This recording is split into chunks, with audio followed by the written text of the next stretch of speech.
Pierre-Manuel, merci beaucoup d'être avec nous. Bonjour à tous. Je suis très heureux de pouvoir vous partager ce matin le projet du béguinage solidaire, notre projet à tous.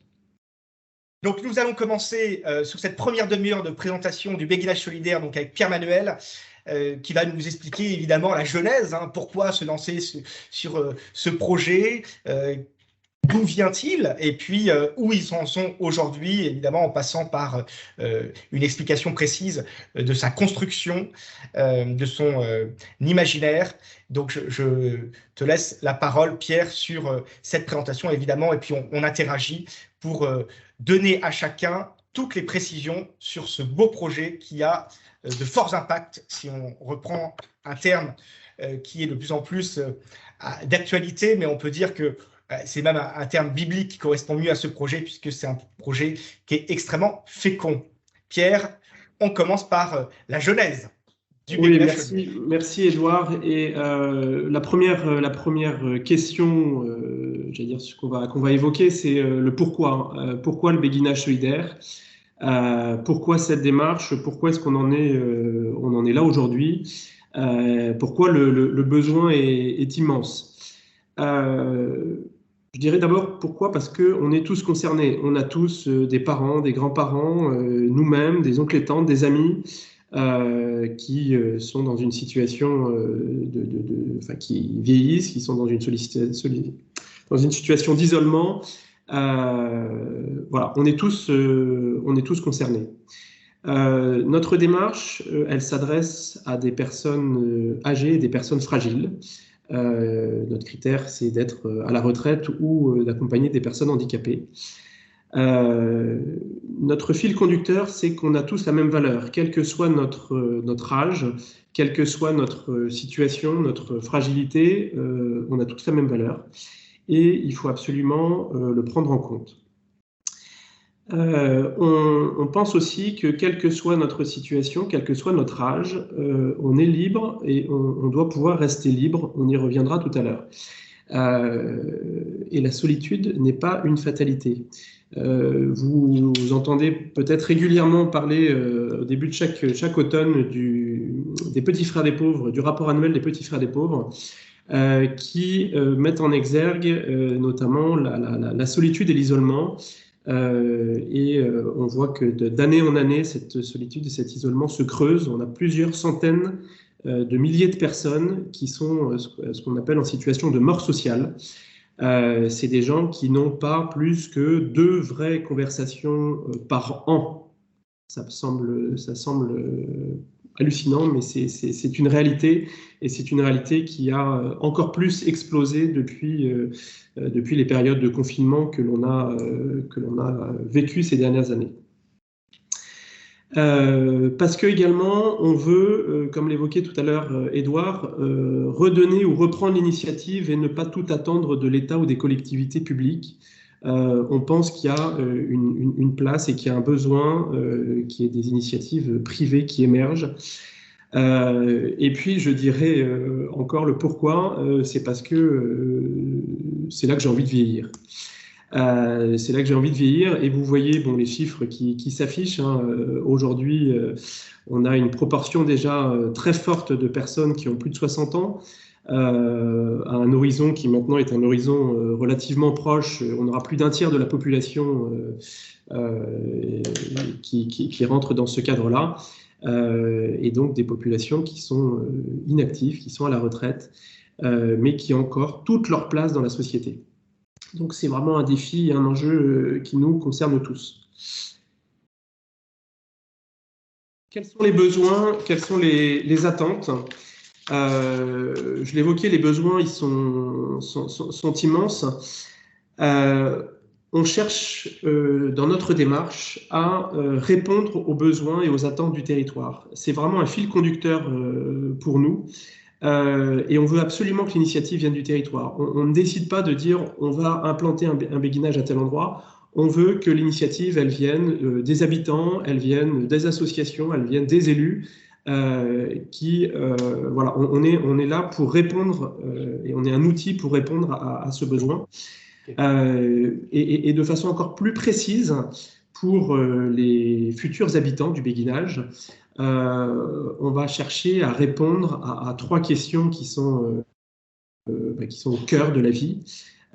C'est est-ce que je peux être utile? Est-ce que tout en étant à la retraite et ce qu'on appelle inactif, ce qui est quand même assez étonnant même comme terme, est-ce que je peux encore être utile? Est-ce que même si je suis isolé, même si j'ai plus nécessairement mes enfants, j'ai plus mon entourage, est-ce que je peux encore être dans une situation d'être aimé? Est-ce que je peux continuer à être libre et à faire des choix et à faire mes propres choix? Voilà, on part vraiment des envies et des souhaits des gens. On lance très tôt une démarche qu'on appelle le béguinage solidaire hors les murs. L'idée, c'est de ne pas attendre que les murs soient là pour se rencontrer, pour recréer du lien social, puisque le béguinage, chacun des béguinages va en fait être ce que les habitants souhaitent en faire.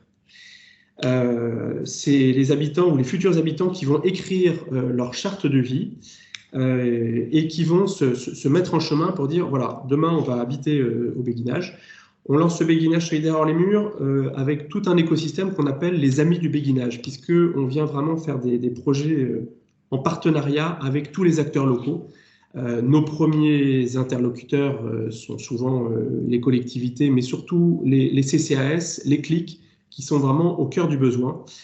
Et quand j'évoque répondre aux besoins du territoire, c'est notre première démarche, c'est-à-dire quel est le besoin, quelles sont les structures, quelles sont les structures qui accompagnent le vieillissement, quelle est la structure de la population, quels sont les moyens de la population locale.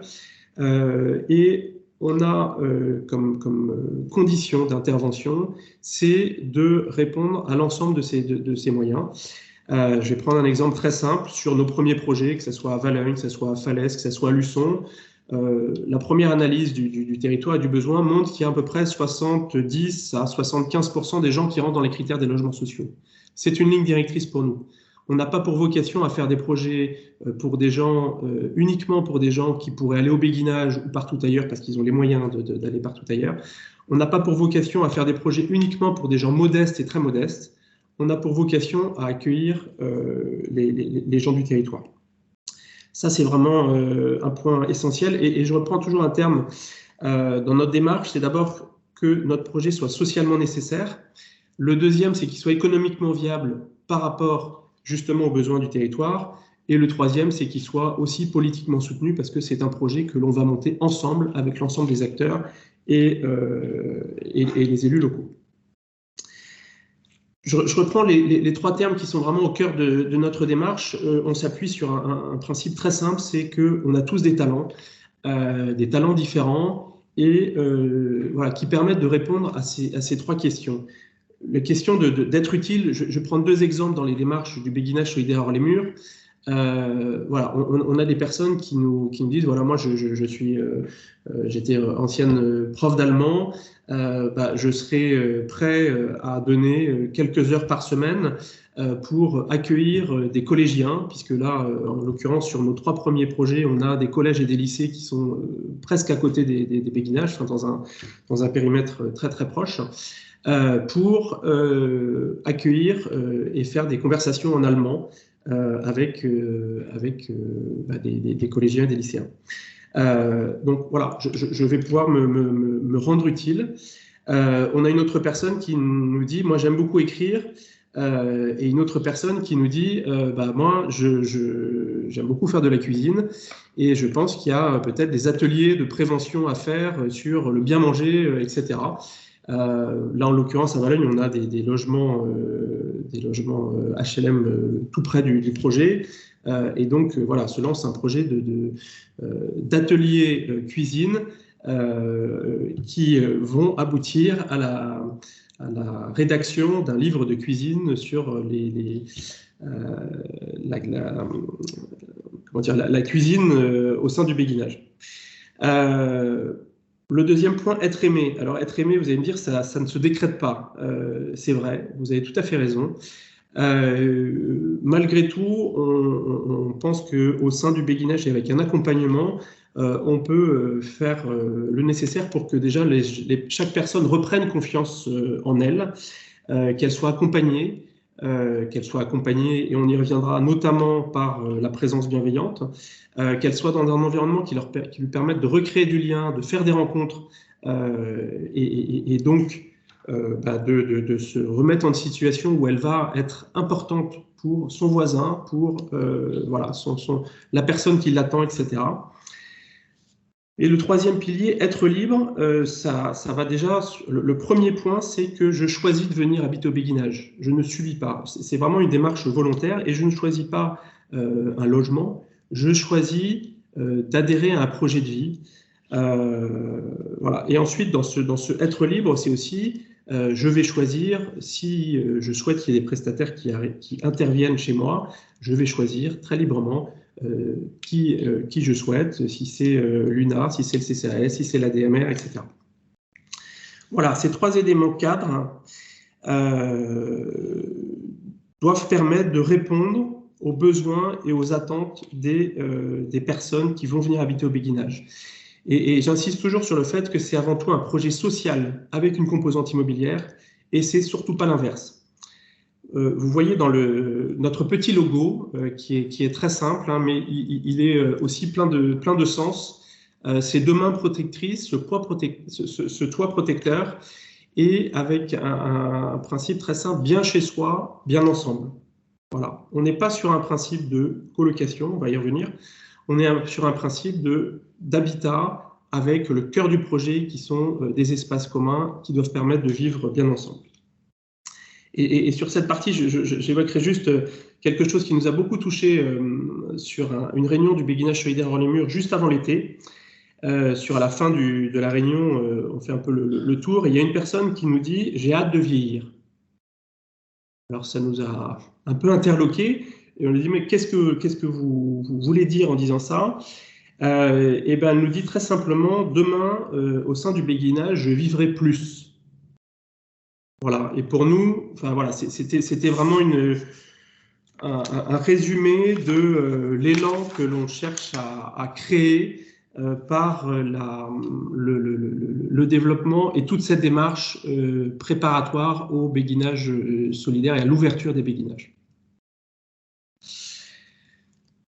Voilà, et donc l'enjeu écologique majeur pour nous, c'est la dignité de la personne humaine, c'est vraiment le cœur du projet. De façon très concrète sur la partie plus immobilière, on va dire. Qu'est-ce que c'est que le béguinage solidaire?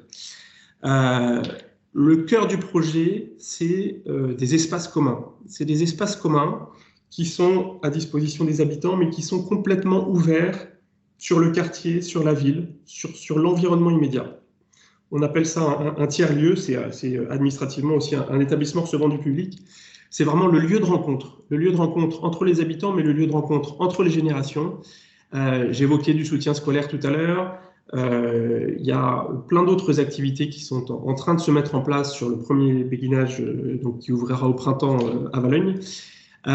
Et c'est vraiment un lieu qui est à disposition de tout le monde, à la fois avec des espaces intérieurs, mais aussi des espaces extérieurs. Un jardin potager partagé, des lieux d'activité extérieurs qui doivent aussi permettre de recréer du lien entre les générations et entre l'environnement du béguinage. Donc ça, je veux dire, c'est le centre du projet avec son cœur, et vraiment, c'est la présence bienveillante. La présence bienveillante, c'est qui, c'est quoi? C'est un accompagnement professionnel qui n'a pas pour vocation de faire du service à domicile. C'est un accompagnement professionnel qui va faire du lien entre les habitants, du lien avec les familles, du lien avec les différents organismes du territoire. Elle est là pour être en soutien de l'autonomie des gens, des habitants. Elle n'est absolument pas là pour faire à la place d'eux. Ça, c'est un point très important. Parfois, je caricature un peu en disant que c'est presque une personne qui n'a pas une activité productive. Typiquement parce que ce matin, si Madame Intel ne va pas bien et que il faut qu'elle passe 2 ou 3 heures à discuter avec elle parce que c'est ce dont cette personne a besoin, ça fait partie de son rôle. Voilà, c'est aussi d'être là, très simplement, d'être à l'écoute. Mais elle est aussi là pour identifier des besoins spécifiques. Manifestement, monsieur Intel voilà, a des difficultés pour se nourrir, donc peut-être qu'il faut qu'on l'aide à faire une démarche de livraison de repas à domicile ou des démarches de mise en place de soins infirmiers parce que cette personne, elle a ce besoin à ce moment-là, etc. Voilà, elle est vraiment là pour être en soutien des habitants. Et bien évidemment, il y a une partie logement. Logement où on n'est vraiment pas sur un principe de colocation. Donc on est sur des vrais logements, essentiellement type 2, type 3, donc on va dire entre 40 et 70 mètres carrés, où chacun a sa cuisine, son espace de vie privatif, etc. Voilà, donc c'est vraiment cet environnement qui est la partie plus physique du projet. Pierre, par rapport justement à cette présence bienveillante dont vous présentez, enfin dont vous parlez si bien, quand on parle de syndrome du glissement, et donc justement ce côté soutien, je trouve ça intéressant de bien décrire ce syndrome du glissement qui est connu dans beaucoup d'établissements pour le vieillissement, et donc justement la puissance de la présence bienveillante par rapport à ce syndrome. Oui, alors deux mots sur ce syndrome, c'est très simplement quand on arrive en établissement, globalement, on vous met dans une situation où on ne vous demande plus rien, même si vous arrivez avec encore un peu d'énergie et un peu on vous met dans une situation qui vous rend presque inutile. Et nous, on va vraiment aller au contre-pied de ça, et c'est pour ça qu'on ne veut pas délivrer de services à domicile, parce que qu'est-ce qui nous maintient?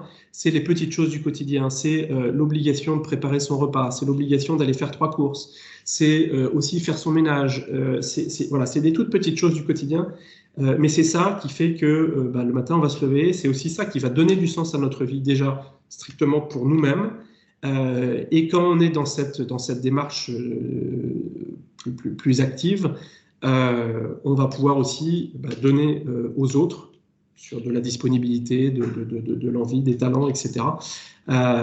Et donc la présence bienveillante, elle est là pour être en soutien de l'autonomie des gens. Elle n'est pas pour être, voilà, je le répète, mais elle n'est pas pour faire à la place d'eux. Elle est là pour les aider à garder leur autonomie. J'évoquais tout à l'heure le coût abordable, donc le fil conducteur répond aux besoins du territoire. Globalement, on est plutôt sur des territoires en milieu rural ou périurbain, donc sur des petites villes qui restent un peu le centre de leur territoire, où il y a encore tout ce qu'il faut pour vivre au quotidien, mais où le constat très simple, c'est qu'il y a une très grande part de la population qui rentre dans les critères des logements sociaux. Chaque habitant est forcément locataire. Pourquoi? Parce qu'on veut garantir le projet social dans le temps et on considère que la multipropriété ne le permet pas, donc chaque habitant est locataire. Pour vous donner un ordre de grandeur sur le coût global, alors je vais vous donner un coût qui inclut le loyer, le tiers-lieu et la présence humaine. Voilà, donc c'est vraiment ce coût global. Sur Valogne, on est sur un coût global entre 550 et 950 € par mois en fonction de la taille des logements. La partie loyer aussi est pondérée en fonction des revenus. Et c'est un coût global, ça veut dire que ce n'est pas le reste à charge. C'est-à-dire que si une personne a le droit à la location logement, ça va venir en diminution de ça. Si une personne a le droit à l'aide à la vie partagée, ça va venir en diminution de ça. Voilà, c'est vraiment pour voilà, afficher le coût. Le reste à charge peut être beaucoup plus faible. Un habitat à taille humaine, ça c'est aussi un point très important pour nous. Je prends toujours l'exemple de la salle de classe. Entre 20 et 30 élèves à la fin de l'année, on n'a pas des affinités avec tout le monde, mais on connaît à peu près les gens. On trouve que, enfin, voilà, donc c'est la taille que l'on a retenue pour nos béguinages. On n'ira pas au-delà. On préfère essaimer au plus près des besoins. Puisqu'on considère que l'aire d'influence d'un béguinage est relativement modeste, elle est de 15 à 20 km autour du béguinage. Pourquoi 15 à 20 km? Parce qu'en fait, nos repères géographiques sont finalement assez limités. Voilà, si on est de Luçon, on ne se sent pas nécessairement chez soi au Sable d'Olonne ou à La Roche-sur-Yon, vice-versa, et on s'aperçoit que ce repère géographique et où est-ce qu'on est chez soi, finalement, est assez modeste en termes d'environnement.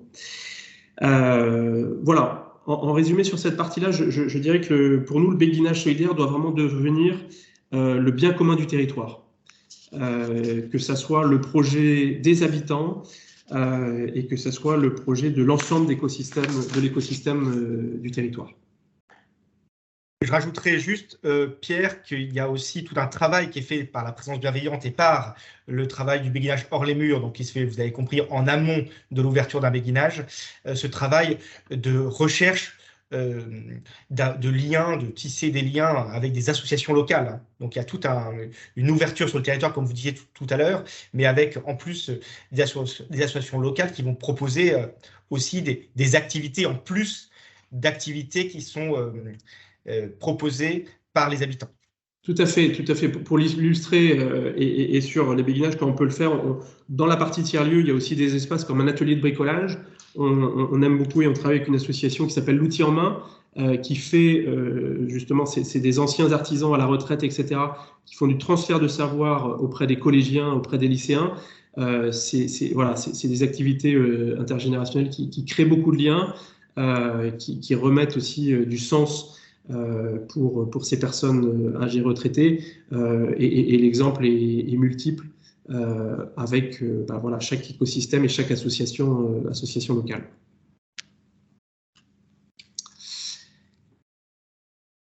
Donc notre organisation, notre structure juridique, donc l'initiateur de l'ensemble de ce projet, c'est une association qui a créé une foncière solidaire. L'association, elle est vraiment garante du projet social. C'est elle qui fait la gestion et du tiers-lieu, c'est elle qui emploie la présence bienveillante. Voilà, c'est elle qui pilote le béguinage solidaire hors les murs, voilà, dès son ouverture, qui accompagne les différents, enfin, voilà, les futurs habitants avant qu'ils arrivent, et puis ensuite quand ils sont dans les lieux. Voilà, donc l'association est vraiment au cœur du projet. Elle a créé cette foncière solidaire, qui est une foncière qui intervient dans le cadre de l'économie sociale et solidaire et qui est agréée ESUS, avec un modèle économique global qui cherche à être le plus sain possible. C'est-à-dire que on va chercher à mobiliser sur la partie financement du projet, de la partie immobilière, des prêts bonifiés, des prêts aidés, des subventions. Voilà. Par contre, le modèle économique ne dépend pas de subventions de fonctionnement. Parce que les subventions de fonctionnement, on sait peut-être ce qu'elles sont aujourd'hui, peut-être ce qu'elles seront dans 5 ans, mais on ne fera pas de pari sur ce qu'elles seront dans 10 ans ou dans 20 ans. Donc la foncière solidaire, elle a pour vocation à mobiliser les financements, à piloter la maîtrise d'ouvrage, et ensuite elle met à disposition le tiers-lieu à l'association, et elle loue les logements aux habitants.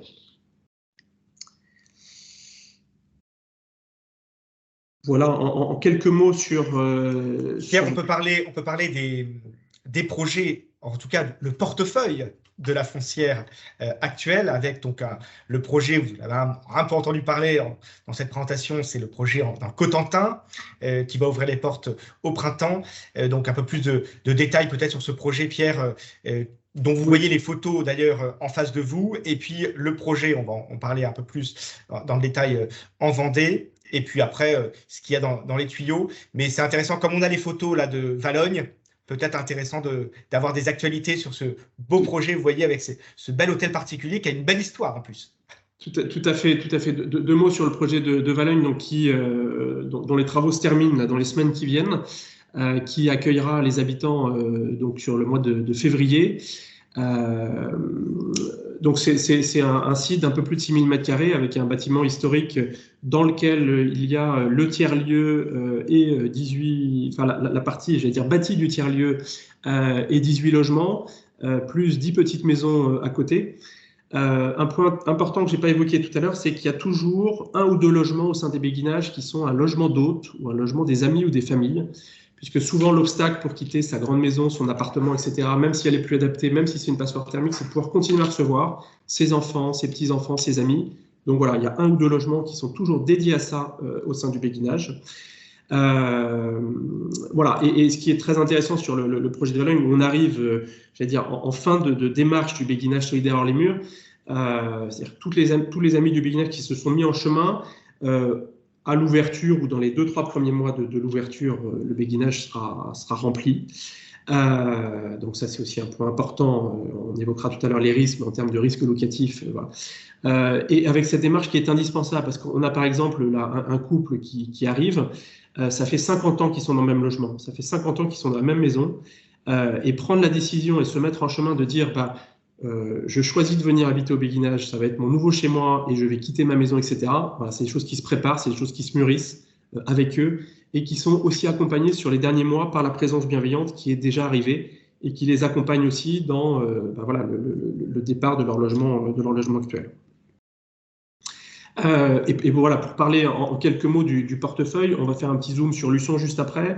Donc Luçon en Vendée, on a d'autres projets qui avancent de façon significative, notamment à Falaise, dans le Calvados, où on a un permis de construire qui est obtenu. Voilà, on a d'autres projets qui mûrissent. Aujourd'hui, on a de façon très concrète presque une quarantaine de projets, j'allais dire, dans les tuyaux, des stades d'avancement voilà, plus ou moins important, avec des sollicitations sur d'autres projets, j'allais dire, plus qu'hebdomadaires. Voilà, c'est juste pour illustrer que le besoin est immense. Voilà, et que modestement, on essaye d'apporter notre pierre à l'édifice déjà par ces premiers projets et que l'on aura vocation à essaimer. Quelques mots sur le projet de Luçon, donc en Vendée, là, que vous avez sous les yeux. Un point aussi important dans nos critères de localisation et d'implantation, on souhaite qu'à moins de 500 mètres du béguinage, il y ait tout ce qu'il faut pour vivre au quotidien. Alors, ce n'est pas des choses extraordinaires, mais c'est une boulangerie, une supérette, une pharmacie, si possible encore des professions médicales. Voilà, l'idée étant très simplement, j'arrive aujourd'hui, peut-être que je conduis encore, demain je ne conduirai plus. Voilà, et si je marche, même 500 mètres, ça peut déjà être beaucoup si je marche difficilement. On veut absolument remettre nos aînés et les personnes fragiles au cœur des villes, au cœur des villages. Voilà. Et là, le projet de Luçon, donc on est à 300 mètres de la cathédrale de Luçon, on est à 300 mètres du marché couvert, on est vraiment au cœur de la ville. Et ici, donc vous apercevez un peu l'architecture vendéenne. On est sur le site de l'ancien patronage Saint-Louis, qui appartient à la paroisse de Luçon. 3500 mètres carrés globalement de terrain. On vient réhabiliter cet ancien patronage qui est le bâtiment du fond pour en faire le tiers-lieu et quelques logements qu'on l'on vient compléter avec 3 petits bâtiments avec au total 26 appartements. La partie tiers-lieu ERP qui est vraiment au cœur du projet. C'est un projet sur lequel le permis de construire est obtenu, les financements sont en cours de bouclage. Voilà, nous on souhaite, pour arriver sur une phase de levée de fonds, avoir des projets qui sont à une maturité suffisante et sur lesquels on a des certitudes. Là, l'objectif étant de boucler le projet pour qu'il démarre d'ici l'été 2023 pour une ouverture fin 2024. Voilà, quel est le financement ou le mode de financement des projets? Globalement, les projets, on va dire que c'est entre 4,5 millions et 5 millions d'euros par projet. Donc, c'est un montant TTC qui comprend vraiment l'ensemble du coût du projet, foncier, construction, réhabilitation, taxes, etc. Avec une part d'emprunt significative, globalement entre 55 et 60% d'emprunts, qui sont des emprunts long terme, voire très long terme, sur 30 ou 40 ans, notamment avec la CARSAT ou avec la Banque des Territoires. Une partie de subvention, à la fois de collectivités locales, mais aussi de différents acteurs, fondations, caisses de retraite, etc. Et puis une partie d'apport en fonds propres. Voilà, qui est encore aujourd'hui au cœur du sujet et de cette présentation. Mais c'est pour vous donner les grands équilibres. Le fonctionnement et donc la partie loyer couvre les emprunts et donc les remboursements de ces emprunts. Voilà, donc avec un modèle encore une fois, très simple.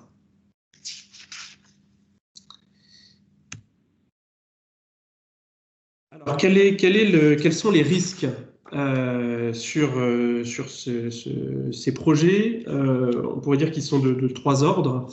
C'est d'abord un risque locatif, le risque que les béguinages ne se remplissent pas. Donc c'est vraiment quelque chose sur lequel on travaille très en amont pour bien appréhender le besoin du territoire, comme je l'évoquais tout à l'heure. Le fait aussi qu'on cible bien les montants, le coût global qui correspond aux moyens de la population est un point essentiel. La démarche aussi du béguinage derrière les murs est aussi un point important, en particulier pour l'ouverture.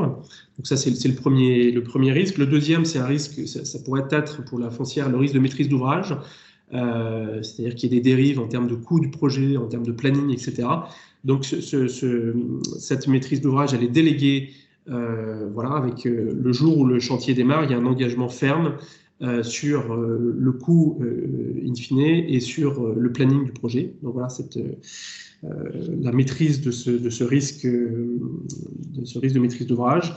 La troisième, peut-être que Édouard en parlera un peu plus, ça pourrait être un risque d'illiquidité, c'est-à-dire voilà, si j'investis dans le béguinage, comment est-ce que je sors, à quel horizon, etc. Voilà. Et comment? Donc un point important, c'est quelle est la valorisation à la sortie? La valorisation, elle se fait déjà sur des actifs qui sont très, très concrets. Donc c'est sur la valorisation du parc immobilier, voilà, avec les différentes règles habituelles qui s'y rattachent. Voilà, pour répondre à vos questions, je terminerai juste, hein, par un point, c'est qu'on se considère vraiment comme un mouvement un peu militant sur la place de la personne âgée, de la personne fragile, qui est vraiment le cœur de notre sujet. Merci beaucoup, Comme Pierre. j'ai déjà été long, je pense que c'est peut-être bien qu'on puisse répondre à vos questions. Bien sûr, dans 2 minutes, on vous laisse la parole. Alors, on a plusieurs questions qui ont été posées par Camille pendant la présentation. Donc, on va d'abord répondre aux questions de Camille et puis après, vous pourrez poser vos questions en appuyant sur le bouton réaction. Et puis, vous pouvez lever la main et puis on va vous donner la parole petit à petit. Alors, juste avant de vous donner la parole, on va avoir 20 minutes de questions-réponses, hein, puisqu'on termine à 9h30 précise. Donc, d'une part, vous pourrez regarder sur la page de collecte sur credofunding.fr ou credolending.fr sur le projet Béguinage solidaire, donc l'ensemble de ces précisions avec plusieurs documents qui vous sont aussi apportés. Ce que vous voyez en face de vous, sur la gauche, c'est l'analyse du projet à travers les principes de la doctrine sociale de l'Église. On aime bien analyser les projets en termes de finalité, en termes d'essence même, en quoi il apporte au bien commun, en quoi il apporte à la subsidiarité, à la participation, etc. Donc vous retrouvez les 5 principes de la doctrine sociale de l'Église et donc comment ce projet est analysé à travers ce filtre. Et puis, évidemment, ce qu'on vous propose en tant qu'investisseur, eh bien, c'est de devenir copropriétaire de cette foncière, donc à travers cette levée de fonds, cette augmentation de capital, pour parler technique. Donc, d'une manière très simple, si vous investissez dans ce projet, et c'est à partir de 2 000 €, eh bien, vous devenez actionnaire de la foncière, donc vous allez avoir des titres de propriété qui vont vous permettre, d'une part, puisqu'on est dans une foncière de l'économie sociale et solidaire avec le label ESIUS, eh bien, si vous payez l'impôt sur le revenu, eh bien, d'avoir une réduction d'impôt sur le revenu, qui est quand même pas neutre, puisque c'est 25% de votre investissement qui va venir en réduction d'impôt sur votre impôt de l'année prochaine, à payer donc à la rentrée 2023. Donc ça, c'est déjà, on va dire, un premier levier patrimonial. Et puis, évidemment, ce que disait Pierre, alors ce qui est important pour pouvoir avoir cette réduction d'impôt, vous avez l'obligation de garder les parts, garder les titres 5 ans. Donc, il y a une conservation minimale de 5 ans. Bon, c'est placement, on va dire, moyen terme. Et puis, évidemment, vous allez pouvoir, hein, c'est des titres de propriété, vous allez pouvoir revendre ces titres eh bien, quand vous le souhaitez. Alors, si vous avez, encore une fois, perçu cette réduction d'impôt, ça ne sera pas avant 5 ans, mais sinon, vous pouvez vendre vraiment à tout moment. La question, c'est à quel prix? Et donc, le Béguinage solidaire s'est engagé à avoir un expert indépendant de valorisation du patrimoine chaque année pour vraiment avoir une valeur, on va dire, partagée, une valeur réelle du parc immobilier, hein, puisqu'on est vraiment sur l'actif immobilier, vous l'avez compris. Donc aujourd'hui, la foncière est composée de Valognes, comme vous avez vu, projet à peu près de 4 500 000 euros. Le projet également eh bien, de Luçon, là, qui est en cours, à peu près du même montant, 4 500 000, et c'est d'ailleurs la cible à peu près du montant d'investissement d'un béguinage solidaire. Et donc, vous allez voir que, et vous voyez qu'il y a une partie subvention, il y a une partie prébonifiée qui est payée en plus par l'exploitation. Donc, la valeur du parc pour l'actionnaire, eh bien, à notre sens, s'appréciera à travers notamment ces leviers et puis à travers aussi des biens qui sont plutôt des biens historiques, qui sont bien choisis en termes d'emplacement et qui ont en plus une construction saine et puis pérenne. Et donc, comment se passe la cession des titres? C'est extrêmement simple. Chaque année, eh bien, il va y avoir une levée de fonds pour acquérir de nouveaux béguinages solidaires, pour construire de nouveaux béguinages solidaires. Et donc, dans cette levée de fonds, qui durera à chaque fois 3 mois par an, à peu près, eh bien, il y aura un momentum, il y aura un moment, comme on dit, pour la cession des parts, donc organisée, où ceux qui souhaitent eh bien, entrer pourront racheter les parts de ceux qui veulent sortir, donc à une valeur déterminée par cette valorisation annuelle. Voilà comment ça va s'organiser. Donc on essaie vraiment d'accompagner au mieux pour que tout le monde puisse avoir de la visibilité, mais on est bien dans un placement, dans un investissement long terme, évidemment, puisqu'on est sur de l'action non cotée et de l'action donc sur un actif tangible immobilier. Voilà, on va commencer eh bien, à répondre à vos questions. Nous avons 19 minutes pour ce faire et nous allons, comme promis, répondre d'abord aux questions de Camille. Je remonte le fil. Première question, Pierre. Alors oui, d'abord, il y a une question. Est-ce qu'il y a un replay? Donc oui, sur YouTube, sur le compte de Credo Funding, vous pourrez retrouver l'ensemble de cette présentation qui sera mis donc, sur YouTube. Voilà, vous pourrez revoir l'ensemble de cette présentation. Camille, première question. Lorsqu'on parle de besoin local, quel est le périmètre à considérer? Donc la commune ou au-delà, Pierre? Alors, j'évoquais tout à l'heure l'aire d'influence. Les 15 km. Voilà, les 15 à 20 km. Bon, c'est vraiment le constat qu'on avait fait déjà sur Valognes, mais on a retrouvé à peu près le même constat sur Falaise ou sur Luçon. On est sur des petites villes qui restent le cœur de leur territoire. Donc, c'est pas la commune. Puisque voilà, quelle est l'aire d'influence de la commune, en fait, c'est vraiment ça. Et on pense que, alors sauf proximité spécifique de villes plus importantes, etc., avec des principes d'attraction un peu différents, mais c'est à peu près le cadre reproductible. J'évoquais tout à l'heure voilà, la Vendée, mais à Falaise, par exemple, qui est à une demi-heure de route de Caen, les gens qui sont de Falaise ne se sentent pas chez eux à Caen et vice-versa. Donc, on est toujours à peu près sur le même périmètre d'influence. Et ce qui est aussi intéressant sur le projet de Valognes, c'est que donc Valognes, c'est au cœur du Cotentin. On est à 25 km de Cherbourg, on est à 23 km de Saint-Va, qui est plus sur la côte est. On est à un peu moins de 30 km de la côte ouest. Et alors même que le béguinage va ouvrir, on a d'autres sollicitations sur le territoire. Sur les côtes justement, donc sur voilà, d'autres villes qui sont à peu près distantes de 25 à 30 km. Donc ça confirme bien que l'aire d'influence, elle est à peu près de cet ordre de grandeur. Merci Pierre. Petite parenthèse juste, que le moyen de souscrire ces actions sont extrêmement simples. Il suffit d'aller sur le site credofunding.fr ou credolending.fr, de vous inscrire et puis d'aller cliquer sur « Je souhaite investir » sur le projet. Et donc, vous allez voir le process qui est très simple. En tant que personne physique, vous avez juste 2 pièces à fournir, pièce d'identité et RIB, pour percevoir évidemment in fine la cession.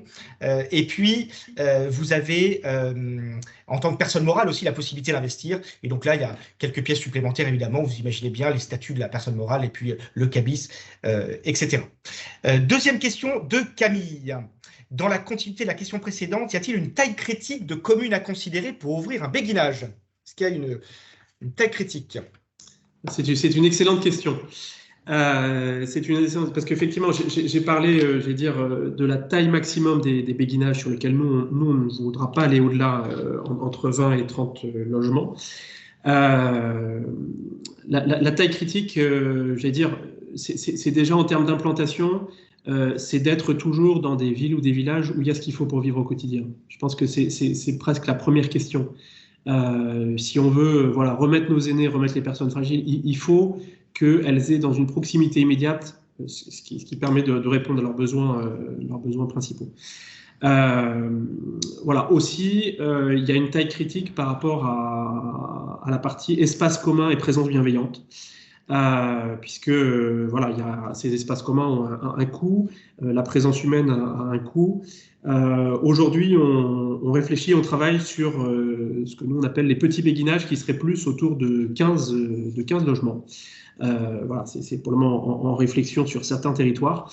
Avec à ce moment-là une présence bienveillante qui ne pourrait pas être là 35 heures par semaine, mais qui serait là l'équivalent d'un mi-temps, mais qui serait quand même là présente, voilà, par exemple chaque matinée pendant 5 jours, etc.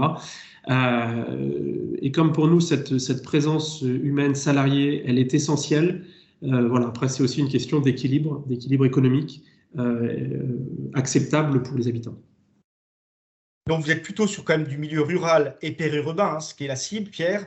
Les tailles critiques au niveau, on va dire, maximal de population, c'est quoi? Vous avez une cible précise?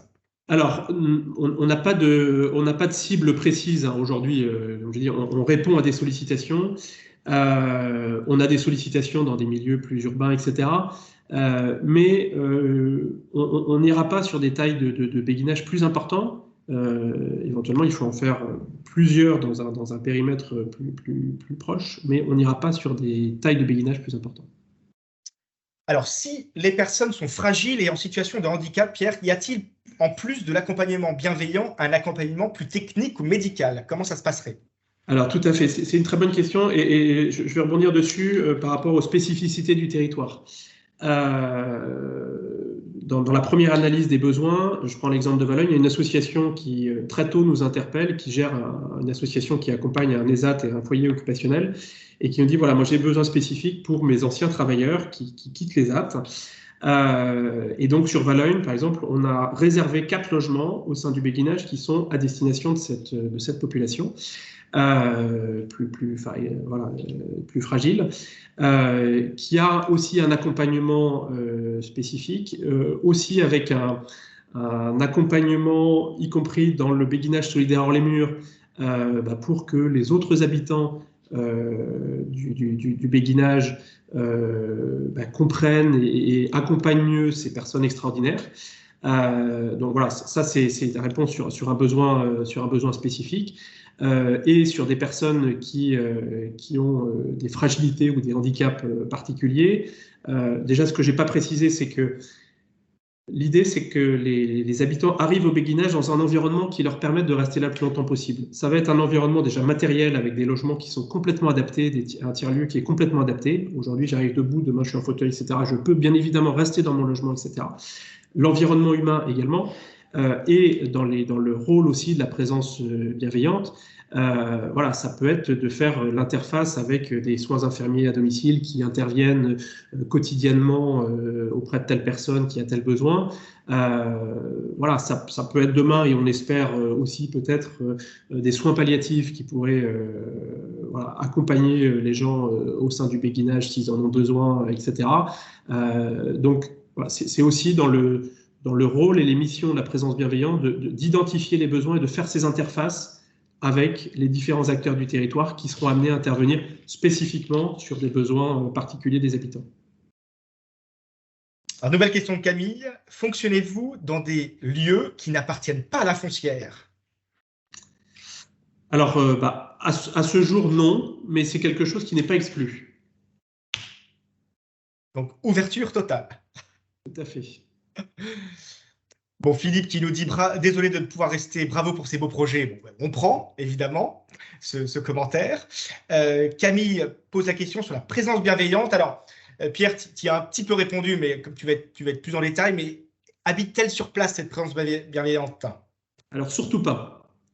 Surtout pas. C'est pas une gardienne, c'est pas une. Non, enfin, pour nous, c'est indispensable qu'elle n'habite pas sur place. Voilà, qu'elle vienne apporter quand elle est là, voilà, toute sa présence, etc. Non, enfin, c'est vraiment un point important pour nous. Donc, s'il y a une situation d'urgence dans la nuit par un habitant qui a des problèmes particuliers, c'est plus dans la charte et donc dans le fait d'être en lien avec ses voisins qui va pouvoir avoir une aide, Alors, j'imagine. il y a effectivement deux choses. On travaille et on réfléchit actuellement sur un principe un peu presque de parrainage au sein du béguinage. Enfin, je prends un exemple, c'est voilà, mon voisin habituellement à 8 heures, il a ouvert ses volets, il est 8h30, il n'a pas ouvert ses volets, je vais aller voir, ce qui se passe, etc. Donc ça, c'est déjà un principe d'écoute et d'attention et de bienveillance par rapport à ses voisins qui n'est pas forcément spontané, donc on essaye de provoquer ou d'organiser un petit peu. C'est aussi un certain nombre de personnes où on sait qu'il y a des fragilités, peut-être qu'ils puissent avoir un principe type présence verte ou enfin voilà, un principe aussi technique où il puisse y avoir un appel parce que voilà. Souvent la crainte c'est je tombe la nuit parce que je veux au petit coin. Tout à fait. Voilà, donc l'idée, c'est surtout si quelqu'un est tombé, c'est de l'identifier rapidement. Et puis aussi, c'est pourquoi je tombe, c'est parce que j'ai pas allumé ma lumière, etc. Donc il y a aussi des choses très, très basiques. Il y a une petite veilleuse qui se déclenche dans pour faire la liaison entre votre lit et votre salle de bain, qui se déclenche automatiquement si vous levez votre lit. Bon, voilà, c'est aussi quelques éléments matériels qui doivent permettre aussi de sécuriser un petit peu les choses. Alors, nouvelle question. Marika, moins de 15 logements dans un béguinage, est-ce possible? Cela met-il en péril l'équilibre du modèle économique du lieu? On en a un petit peu parlé. Pierre, tu peux préciser? Encore une fois, on n'a pas de réponse toute faite. Ouais. Il y a vraiment, chaque territoire est différent, chaque écosystème est différent. Donc, voilà, c'est vraiment à étudier. Aujourd'hui, c'est vrai que sur nos premiers projets, on est plutôt sur des tailles entre 20 et 30 logements, mais là, on travaille activement sur un sujet plus petit, mais on n'est pas encore aux conclusions de l'étude de faisabilité, qui est notre première étape. Donc voilà, je ne sais pas vous dire si on ira plus loin ou pas sur ce projet. Mais ce qui est intéressant, c'est que dans la réflexion, potentiellement, il y aurait des petits béguinages. Tout à fait. Question de DH, pardon, je n'ai pas mieux que les initiales. Comment vous vous positionnez par rapport à une résidence senior? Alors, j'allais dire, on prend un peu le contre-pied de la résidence senior pour enfin, plusieurs raisons. On a parlé de la taille, déjà, c'est pas neutre. Pour nous, c'est très loin d'être neutre. On ne délivre pas de service à domicile. Voilà. L'organisme du béguinage solidaire n'en délivre pas.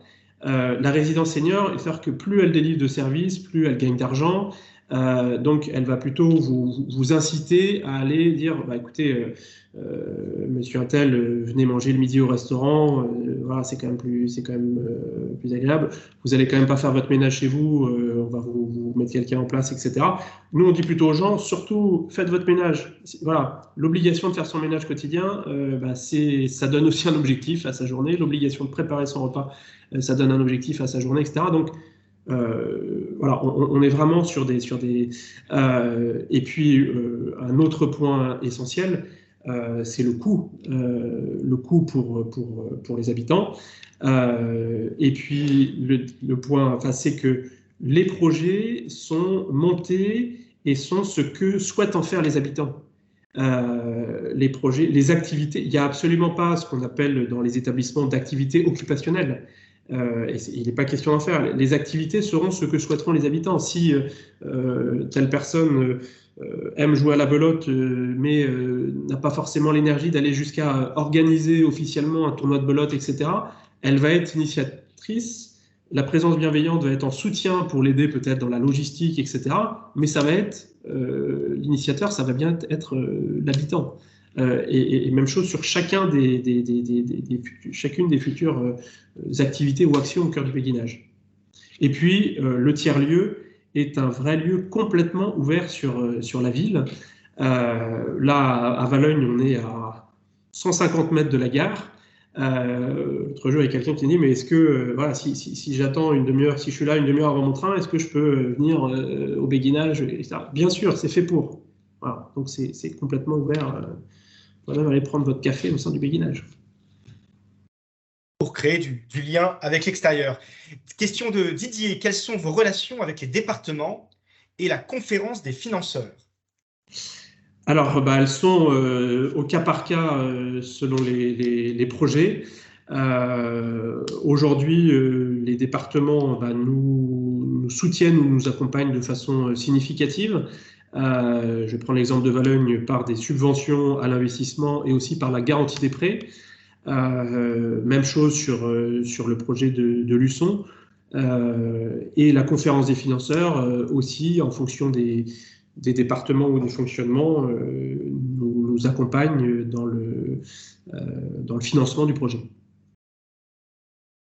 Et on travaille beaucoup, la conférence des financeurs étant composée d'un certain nombre d'acteurs, on travaille aussi beaucoup avec les CARSAT, qui sont un soutien très actif sur les premiers projets, notamment par des prêts à taux zéro significatifs. Question d'Émilie, combien de temps vous a-t-il fallu pour monter la foncière sous le label ESUS? Alors, c'est un enjeu. C'est un enjeu, tout à fait. Enfin, c'est surtout la reconnaissance d'une action dans un domaine. On a créé la foncière début 2019, donc pour le premier projet de Valognes. Et donc, on travaillait sur le projet. L'association existait déjà depuis de nombreuses années. Donc, on a réussi à avoir rapidement, enfin, on va dire sous un an, cet agrément. Oui, c'est ça. Le travail en amont était quand même depuis assez éprouvé. Voilà, le travail de l'association, tout à fait, le travail de l'association. L'association a été créée en 2012. Donc, au départ, c'était plus une association de réflexion, etc. Mais voilà, tout ce qu'on avait pu faire avant était très important. Une nouvelle question de Didier. Quelle place dans votre modèle pour les aidants? On a un petit peu parlé juste en 2 phrases. Alors, les aidants, pour nous, font complètement partie de ce que l'on appelle les amis du béguinage. Alors, ça va être dans le béguinage solidaire hors les murs avant que les murs soient là, mais ça va être aussi dans la vie future. Ils ont toute leur place. Ils ont toute leur place à deux titres. Bon, déjà, ils interviennent auprès de leurs proches, comme ils pourraient intervenir chez eux, etc. Donc ça, il n'y a absolument pas de différence. On travaille par exemple avec le CLIC là, du Nord-Cotentin sur aussi des espaces, que le tiers-lieu puisse être aussi parfois des espaces de répit, des espaces de partage entre les aidants. Donc voilà, il y a aussi un accompagnement qui est prévu ou qui est imaginé. Voilà. Et puis la présence bienveillante, même si elle ne va pas agir à domicile, elle est aussi un relais de ces aidants. Voilà, je prends un exemple qui nous a marqué il y a quelques temps. Il y a une personne qui avait plus de 90 ans qui est tombée chez elle. Son fils l'appelle, il est à 300 km de là. Lui dit « Maman, est-ce que tu vas bien ?» etc. Et il dit « Oui, ça va, pas de problème. » Voilà, son frère l'appelle 3 jours après. Il dit « Bon, est-ce que tu sais que maman est tombée? Elle a un énorme hématome, elle est tombée il y a 10 jours. » Bon, voilà, cette personne qui était... la maman n'avait pas voulu inquiéter son fils. Et en fait, il y avait eu vraiment un événement important. La présence bienveillante peut aussi être ce rôle de relais. Dire, bon, voilà, il faut que je prévienne la famille, il faut que je prévienne les proches qui ne sont pas nécessairement à côté. Ça fait partie aussi de son rôle. Pour rendre accessible à tous, vous êtes dans quelle fourchette de loyer, accompagnement inclus? Charges comprises, accompagnement inclus. Donc, on l'a vu à peu près tout à l'heure, mais... Alors, oui, non, mais je vais y revenir. Donc, je prends l'exemple je reprends Valognes, on est entre 550 et 950 euros par mois. 950 euros par mois, c'est pour des gens qui sont hors de critères de logements sociaux, etc. Ces montants, ils peuvent être c'est-à-dire le reste à charge peut être diminué à hauteur de 200 à 300 euros en fonction des situations des uns et des autres. S'il y a l'AVP, s'il y a l'aide au logement, etc. Donc, voilà, le coût global, il est celui que je vous ai indiqué. Ce coût peut être très nettement diminué. Et alors même qu'on n'a pas de financement de logement social sur le projet de Valognes, on aura, dans les gens qu'on va accueillir, c'est pas encore complètement stabilisé, mais A priori, on aura peut-être 26 personnes qui rentrent complètement dans les critères des logements sociaux et on aura 3-4 personnes qui n'y rentrent pas, c'est pour donner la proportion. Et un même logement n'a pas le même loyer en fonction des revenus des gens, pour que cette solidarité, elle se vive aussi complètement sur la partie financière. Parfait. Question de Marika, pas sur place, mais à proximité pour la résidence. Ah oui, donc la résidence de la présence bienveillante n'est pas sur place, ça donc tu as confirmé. Est-ce qu'elle est quand même à proximité ou pas? Oui, là, en l'occurrence, c'est quelqu'un de local, généralement. Pour Valogne, c'est quelqu'un qui habite à Valogne, etc. Alors, un point aussi important peut-être dans le recrutement des habitants, on considère que chaque béguinage est en priorité pour les gens du territoire. Par exemple, sur Valogne, on a eu un certain nombre de demandes de personnes du sud de la France qui n'avaient aucune attache dans le Cotentin. On leur dit, mais ça n'a pas de logique de venir vous déraciner pour venir habiter ici. Peut-être qu'il y a quelque chose, un béguinage à monter au plus près de chez vous. En effet, c'est très important. Ce côté enracinement. Question d'Émilie, alors c'est drôle, inversement à la question de Camille, est-ce que la foncière pourrait investir dans un projet que vous ne portez pas sur la gestion du projet de vie partagé? Donc uniquement sur la partie immobilière. C'est une question qu'on ne s'est pas encore posée. Après, si le projet de vie partagé vous correspond bien. Ce qui est très important, hein, c'est que vraiment la foncière est l'outil au service du projet social. Et pourquoi est-ce qu'on a monté cette foncière aussi? C'est qu'on voulait être sûr qu'il n'y ait pas de dévoiement du projet social.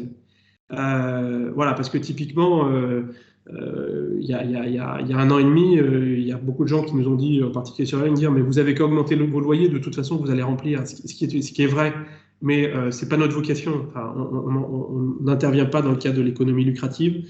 Voilà, c'est pas nous. Donc oui, donc on précise, Pierre, hein, c'est très important. Donc, c'est une foncière ESUS, on est en économie sociale et solidaire, et cette foncière est à but non lucratif. C'est quand même pas neutre dans le milieu de l'investissement. Nouvelle question de Camille. Quelle est la surface minimale nécessaire, notamment pour la partie des tiers-lieux? Alors, on est sur des surfaces minimales autour de 150 mètres carrés. C'est l'ordre de grandeur. Ce qui est important pour nous, c'est que alors ça, c'est pour la partie bâtie. On souhaite toujours qu'il y ait une partie aussi extérieure. Voilà, le lien avec la nature, le lien avec les habitants de Valogne, le travail sur le futur jardin potager nourricier.